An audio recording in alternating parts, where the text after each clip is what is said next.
د موږ سره په مجلس کې زموږ خواست کوم چې مېډم شيرين د نن ورځې په حواله باندې را سټیج له څو خپل خیالات را سره شریک د حالت د میک درو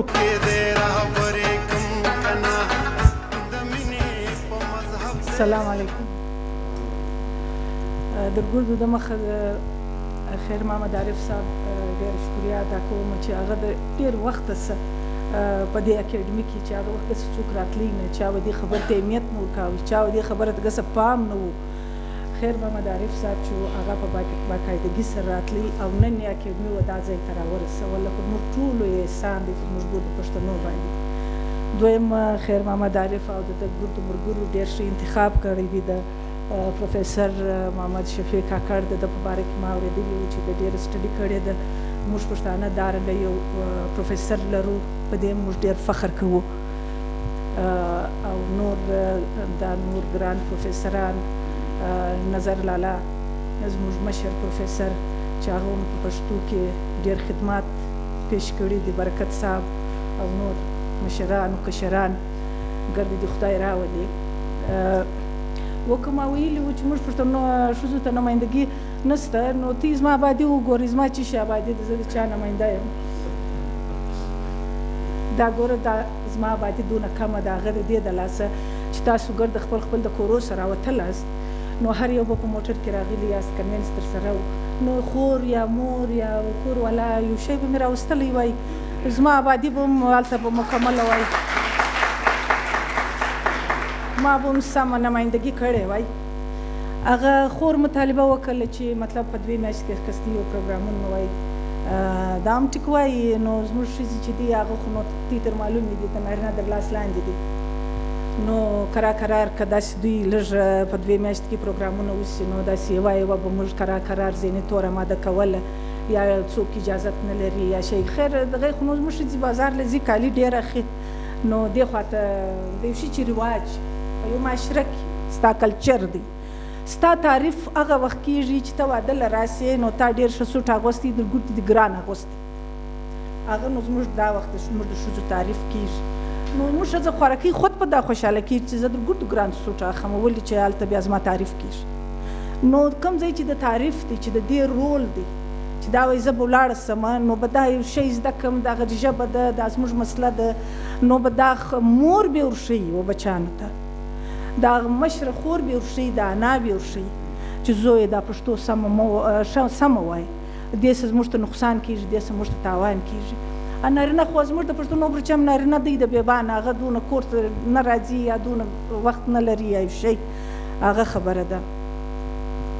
زما چې دی زه په ایجوکیشن ډپارټمنټ کې ایز ا پروفیسر ما کار کړی دی په بلوچستان یونیورسټي کې لیکن غلطي دا وسول زما پښتو ډېره خوښه ده زه هر وخت دا پښتو پروګرام له راځم بس غلطي دا وسول چې د ایجوکیشن په خوا ولاړم پښتو ته به مې څه کار کاوه یو څه سټډي به مې کوله یو څه خدمات به مې پیښوله د ښځو په حواله بیا به زما سره غټ ګروپ را سره وای انشاءالله خو زه په بله خوا ولاړم نو خبره دی د اوس تاسو دغه ته وویله پروفیسر صاحب ته وویله شفیع صاحب ته مې وویله چې تا په انګلیش کې خبرې وکړې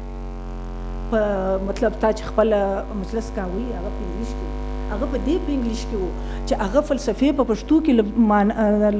نومونه نه لري هغه فلسفې په پښتو کې نومونه نه لري نو دی بیا په کومه ژبه وبولي هغه ډېره ګیره فلسفه ډېر زه بیخي موږ پورتاریان سو چې د چا سټډي نه ده کړې نو هغه خلک چې دي یا خو د هغو نومونه په انګلیش کې وو یا د فلسفې چې دي هغه موږ له یا د انګلنډ سره راغلي دي یا د امریکې سره راغلي دي یا د نور یورپ سره راغلي دي موږ خو خپله ګای هم یوه فلسفه نه ده جوړه کړې چې موږ خپل نوم ورکړو دا زموږ فلسفه ده په پښتو ده موږ جوړه کړې ده موږ پر دې ګایېږو نو مو یو ایجاد کړی دی په دنیا کې چې دغه الکترونیکس دي یا فلانی شی دی اټم بم د جوړ کړي باید چې د اخوا اټم بم راتس کړی وای ما بیا د دې خوا خپل یو دی شی ورتس کړی وای چې پر دا مابین مې اټم بم په 2 ځای کړی وای خو زما نوم بیا وای ما به جوړ کړی وای د کمپیوټر جوړ کړي نو ما د په مقابله کې چیش جوړ کړي چې زه خپل نوم ورکړم نو خو دی وای کمپیوټر زه وایم کمپیوټر دی وای موبایل زه وایم موبایل نو په دې باندې دا پروفیسر چې خبرې وکړلې دا په دې کې صرف هغه لفظونه په انګلیش وویله چې په پښتو موجوده نسته. ولې موږ ریسرچ نسو کولی، نه مو دوی کړی د اوسه پورې، موږ سکولونه لا نه لرو، نو د ریسرچ به د کوم ځای څه وسي. نو خبره دا ده که دلته موږ یو پروفیسر ویله ول زما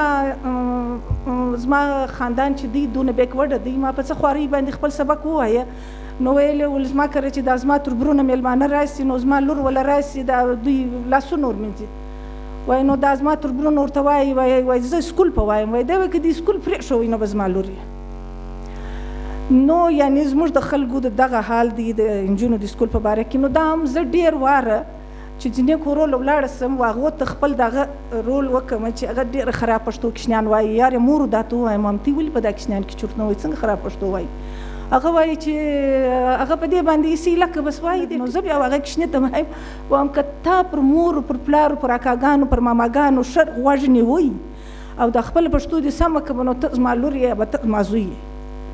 نو موږ د دې بالا د دې پښتو دپاره څه شي کوی سو، د هغو پورې چې زموږ ښځې آګاه نسي، خبرې نسي، په دوی کې دا جذبه راپورته نسي، نو هغه شی موږ به ځای ته نسو رسولی. نو بل زه د ګور د خلکو ډېره شکریا ادا کوم چې تی راغلي یاست دا لیکچر له او دې لیکچر ته دوی دونه ټایم ورکوي. دغستی رنګه نور ډېر خلک موجود دي زموږ په معاشره کې، هغو هېچا هم دا ټایم نه ورکوي. نو زه دستي د ګردو تعریف کوم چې موږ نن سره راټولو په دې جذبه سره ډېره مهرباني ستي ډېر ټایم نه اخلم. دوی موږ به ګرده د دې دپاره زموږ ښځې به کوشش کوي چې د کوچنیانو ژبه سم د لاسه ورسمه. خدای په امان. نور محمد صاحب زه خواست کوم چې دی راسي او خپل سټوډنټ